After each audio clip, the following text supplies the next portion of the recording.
Hello and नमस्कार दोस्तों। क्या आपने कभी सोचा है कि जो वर्ल्ड के ये रिचेस्ट पर्सन्स हैं ये अपने खर्चे कैसे करते होंगे? मैं आपको बताता हूँ। एक्चुअल में ये खर्चे करते ही नहीं हैं। हाँ, ये खर्चे करते नहीं हैं। आज का जो हमारा टॉपिक है वो इसी के बेस पे है कि खर्चों को कैसे किया जाए।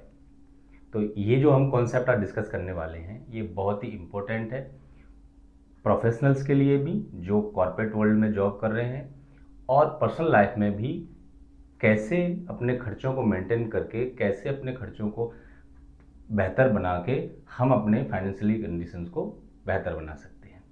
तो आज हम डिस्कस करेंगे। देखिए, बड़ी बड़ी कंपनियों में जो बड़े बड़े डिसीजंस हैं, चाहे वो प्लांट लगाना हो, चाहे वो कोई मशीन खरीदना हो, या फिर कोई बड़ा इन्वेस्टमेंट करना हो, वो इन्हीं कॉन्सेप्ट को यूज करके किए जाते हैं ताकि उनकी बेहतर रिटर्न बने और अपना एक्सपेंस उनका जस्टिफाइबल हो। तो ये कॉन्सेप्ट है पेबैक पीरियड एंड आरओआई। तो आज हम इन दोनों को समझेंगे। पहले समझेंगे कि ये कॉर्पोरेट वर्ल्ड में प्रोफेशनल्स कैसे यूज करते हैं, और फिर हम समझेंगे कि ये पर्सनल लाइफ में सिंपल तरीके से हम इनको पर्सनल लाइफ में यूज करके अपने खर्चे को कैसे बेहतर बना सकते हैं और अपने फाइनेंशियल डिसीजंस को बेहतर बना सकते हैं। तो लेट्स बिगिन।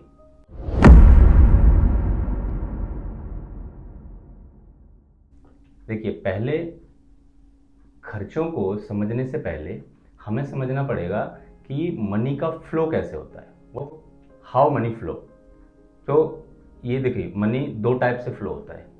या तो एक होता है आउटफ्लो और एक होता है इनफ्लो। मतलब सिंपली, या तो पैसा आपके पास आएगा या फिर आपके पास से पैसा जाएगा। तो इन दो ही तरीकों से पैसे का फ्लो होता है। तो अब आज हम समझेंगे कि ये आउटफ्लो कैसे। आउटफ्लो मतलब ये खर्चा जो हमारे पैसा जेब से जा रहा है वो कैसे जाता है और कैसे जाना चाहिए। तो देखिए, खर्चे भी जो आउटफ्लो है वो भी दो टाइप से होता है। एक होता है एक्सपेंस, दूसरा इन्वेस्टमेंट। इन्हीं दो टाइपों में ये डिसाइड होता है कि आपका जो खर्चा है वो आपको अमीर बनाने की तरफ ले जा रहा है या फिर आपको गरीब बनाने की तरफ है। तो यही डिफरेंशिएट करता है कि अमीर और गरीबी माइंडसेट में। तो आज हम इनको समझते हैं। देखिए, एक्सपेंस का सिंपल मतलब है कि आपने कोई खर्च किया और किया, मतलब पैसा गया, खाया पिया नक्की। There is no financially return from your expense. मतलब आपने कोई खर्च किया, उसका कोई फाइनेंशियली रिटर्न नहीं है, आपके पास वो वापस नहीं आएगा। उसके अदर बेनिफिट हो सकते हैं बट वो आपके पास वापस नहीं आएगा। उस इंटेंशन से जो खर्चा किया वो उसको बोलते हैं एक्सपेंस, वो आपका खर्च है। Investment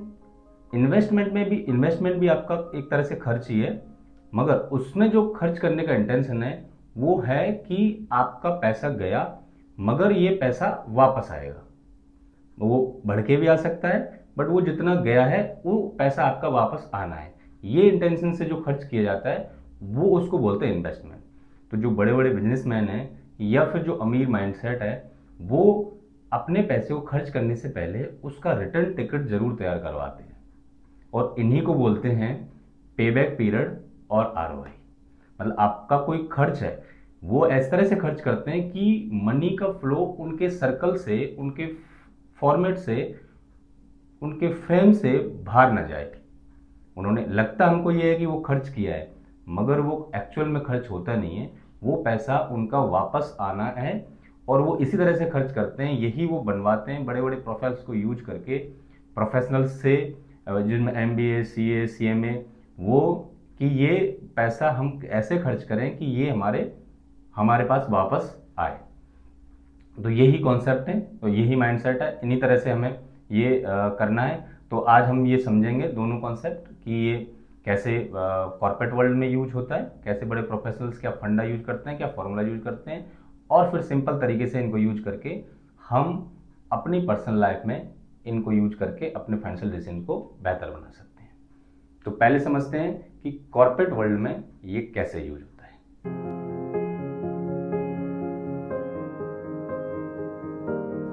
Payback period simply means the time required to recover your initial investment. मतलब आपने कोई पैसा लगाया, तो वो पैसा आपका कितने टाइम में, कितने दिन में, कितने महीने में या फिर साल में आपके पास वापस आ जाएगा, ये जो टाइम बताता है वो होता है पे बैक पीरियड। फॉर एग्जाम्पल, अगर मान लो आपने कोई कोई कंपनी में कोई मशीन लगाना है इस फैक्ट्री में, तो वो मशीन का कॉस्ट 1 लाख रुपये है। तो उस मशीन से जो प्रोडक्ट आप बना के बेचोगे, उसका प्रॉफिट, मान लो साल में वो प्रोडक्ट बेच के आपने 25,000 कमाया प्रॉफिट। सो इस मशीन का पेबैक पीरियड क्या होगा, 1 लाख डिवाइडेड बाई 25,000, आपका 4 साल में पैसा रिकवर हो जाएगा। तो ये 4 साल जो होगा उसको बोलते हैं pay back period, the time required to recover your initial investment. तो 4 साल इसका पे बैक पीरियड हो गया। ये दोनों तरीके से निकल सकता है, आप इसको प्रॉफिट से निकाल लो या फिर सेविंग या कोई बचत है उससे भी आपका पे बैक पीरियड निकल सकता है। जैसे अगर इसी का एग्जांपल लें कि अगर ये प्रोडक्ट आप अपनी फैक्ट्री में बना रहे हो, अगर आप फैक्ट्री में ना बना के उसको अगर आप किसी थर्ड पार्टी से खरीदें, तो मान लो अगर आप उसको फैक्ट्री में बनाते हो तो उसका कॉस्ट पड़ता है 10 रुपये, लेकिन अगर आप मार्केट से खरीदते हो तो वो पड़ता है 15 रुपये।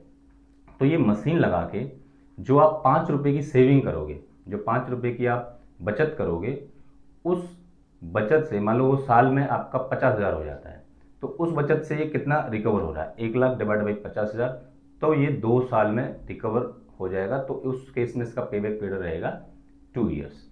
तो आप दोनों केस में आप दोनों ही देख सकते हो उसका बेनिफिट क्या है, प्रॉफिट क्या है, या फिर उससे कुछ कोई सेविंग हो रहा है, तो उस बेस पे ही आप उसका पेबैक पीरियड निकाल सकते हो।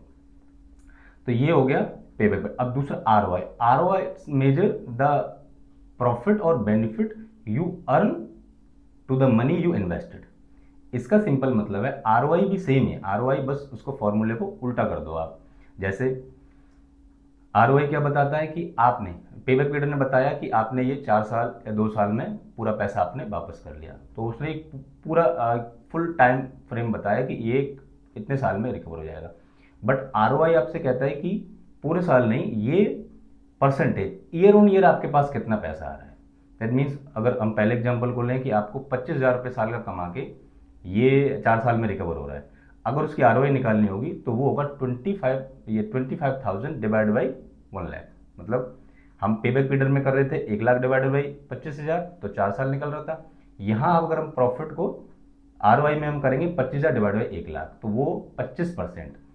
ये इट्स व्हाट इंडिकेट दैट कि आपका जो पैसा इन्वेस्टमेंट है वो 25% ईयर ऑन ईयर आपके पास आ रहा है। मतलब ईयर आरओआई बताता है कि आपको कितना परसेंट हम ईयर ऑन ईयर गेन कर रहे हैं। तो ये दोनों ही केस से आप अपना आरओआई और पेबैक पीरियड से अपने प्रोजेक्ट, तो ये बड़ी बड़ी जो कंपनियां हैं वो यही करती हैं, पेबैक पीरियड निकालती हैं, आरओआई करती हैं, और जिसका आरओआई बेटर रहता है। अब इन दोनों में जहां पेबैक पीरियड कम होगा वो इन्वेस्टमेंट, वो प्रोजेक्ट बेटर रहेगा और उसको वो आंख मीच के उठा लेंगे। दूसरा, जिसका आरओआई ज़्यादा होगा वो बेटर रहेगा। पेबैक पीरियड जो जिस प्रोजेक्ट का कम होगा वो अच्छा है, आरओआई जिसका ज़्यादा है वो अच्छा है। तो दोनों का भी हम दोनों एक प्रोजेक्ट के लिए हम दोनों ही कैलकुलेट कर सकते हैं और उस प्रोजेक्ट को ऑप्टेन कर सकते हैं, उस प्रोजेक्ट को हम चुन सकते हैं और अपने खर्चे को बेहतर बना सकते हैं। अब समझते हैं कि ये पर्सनल लाइफ में हम इसको कैसे यूज कर सकते हैं।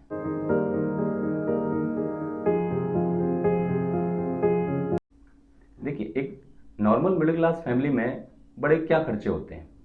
आपने कोई कार ले लिया, कोई बड़ा फ़ोन ले लिया, एसी है, फ्रिज है, या फिर एजुकेशन है, या घर के राशन है, यही 8-10 मोटे मोटे खर्चे होते हैं। तो इनका आरओआई और पेबैक पीरियड कैसे देखें। देखिए, आपको कोई एक्सेल नहीं बनाना, कोई फॉर्मूले याद नहीं करने। आप सिंपली इस वीडियो देखने के बाद आपके माइंड में ये 3-4 चीज़ें क्लिक करनी चाहिए और वो करेंगे ही। तो ये मेरा वीडियो बनाने का मकसद ही है। ये आप कोई भी खर्चा करने से पहले ये 3 चीज़ें आपके दिमाग में आना चाहिए कि उसके, या आपको नोट भी कर सकते हैं कि उसके बेनिफिट क्या हैं, उससे जो हम खर्चा कर रहे हैं क्या उससे कुछ बेनिफिट होगा, या उससे कुछ हमारी कोई इनकम होगी, या फिर उससे कुछ हम सेविंग कर रहे हैं, कुछ हम बचा रहे हैं। तो इन 3 चीज़ों में आप नोट कर लो, इन 3 चीज़ों से कुछ निकल रहा है। अगर वो आप इन टर्म्स ऑफ मनी निकाल सकते हैं तो आप उसको कैलकुलेट करें और डिवाइड करके आप पेबैक पीरियड या आरओआई निकालें। अगर नहीं है तो आपके बेनिफिट्स भी आपके माइंड में रहेंगे, आपको सेटिस्फैक्शन रहेगा। आप ये रिग्रेट नहीं करोगे कि यार मेरा पता ही नहीं लग रहा मेरा पैसा कहाँ जा रहा है। आप कॉन्फिडेंटली उस खर्चे को करोगे और उसका बेनिफिट लोगे, ट्रैक रहेगा और उसको एंजॉय कर पाओगे। देखिए फॉर एग्जांपल आपने कोई सर्टिफिकेशन लेना है, कोई स्किल डेवलपमेंट करना है, तो वो आपको 50,000 रुपये का कोई सर्टिफिकेट लिया, उसके लिए आपको 50,000 रुपये और 2 साल का कोर्स है, तो ये आपका क्या है, कोई खर्चा है या इन्वेस्टमेंट है। अगर उस स्किल से आप 1 साल के बाद इतने काबिल होते हो कि आप उससे 1 लाख रुपये, 70,000, 2 लाख जो भी आप उससे कमा सकते हो, तो वो एक्सपेंस नहीं है, वो आपका इन्वेस्टमेंट है। तो आप उस जो आपने जो 50,000 रुपये का ये कोई सर्टिफिकेशन लिया है, उसको करके आप 1 साल के बाद 70,000 रुपये कमा सकते हो, तो आप 1-1.5 साल में उसकी रिकवरी कर लिया, तो ये आपका निकल गया, आरओआई और पेबैक पीरियड निकाल सकते हो। तो इस तरह से सोचना शुरू करोगे। दूसरा एक छोटा सा एग्जांपल और लेता हूँ फैमिली के लिए, कि आप जैसे हम शेविंग कराते हैं, अगर सैलून में आप नॉर्मली जाओगे 50 रुपये की शेविंग है, तो आप 50 रुपये हफ्ते में मान लो 2 बार कराते हो, महीने में 8 हो गए, महीने में हफ्ते के 100 रुपये, महीने के आपके 400 रुपये। अगर आप महीने में 400 रुपये की शेविंग करा रहे हो, इसका दूसरा ऑप्शन है, आप मार्केट में कोई ट्रिमर है, रेजर और ब्लेड का सेट आता है, तो वो अगर आप ऑप्ट करो तो मान लो 1500 और ये 2000 का नॉर्मली पड़ जाएगा एक ट्रिमर, तो 2000 रुपये। अब ये 2000 रुपये आप वन टाइम खर्च करोगे, इससे सेव क्या कर रहे हो, इससे आपके 400 रुपये सेव हो रहे हैं, तो इसके 400 रुपये सेव हो रहे हैं, तो आपके 2000 डिवाइड बाई 400, आपके 5 महीने में ये पैसे वापस हो गए, उसके बाद आपके बेनिफिट और उसको एंजॉय करो। तो इस तरह से सोचना शुरू आप करोगे। अगर जैसे एग्जाम आपको फ्रिज खरीदना, 40,000 रुपये का फ्रिज है, तो उसके बेनिफिट्स क्या हैं, आपका दूध खराब नहीं होगा। मान लो अगर आपका फ्रिज नहीं होता तो आपके 2,000 रुपये का महीने में दूध खराब हो रहा है, आपकी सब्जियां फ्रेश नहीं हो रही हैं, सब्जियां खराब हो रही हैं, आपके 1,000 रुपये की सब्जी खराब हो रही हैं। अदर बेनिफिट्स हैं, आप आइसक्रीम है, आप ठंडा पानी पियोगे, और भी बहुत कुछ हो। तो ये आप नोट करके उनको बेनिफिट निकाल सकते हो और आरओआई और पेबैक पीरियड भी कैलकुलेट कर सकते हो।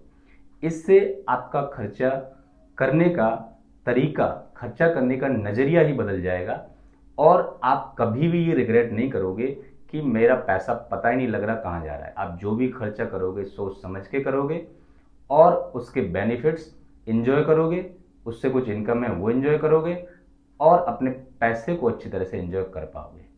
No regret for expense. So आज के बाद आप इस तरह से सोचना शुरू करोगे। Thank you so much and तक मेरे साथ बने रहने के लिए। इसी तरह के कॉस्टिंग और फाइनेंस के कॉन्सेप्ट जो बड़ी बड़ी कंपनियों में बड़े बड़े प्रोफेशनल्स यूज करते हैं अपने फाइनेंशियल डिसीजंस के लिए, उनको सिंपल करके हम अपनी पर्सनल लाइफ में कैसे यूज करें ताकि हम भी बना सकें अपने फाइनेंशियल डिसीजंस को बेहतर, तो इस चैनल को सब्सक्राइब कर दें ताकि इसी तरह की वीडियो मिलती रहे आपको सबसे पहले। Thank you so much.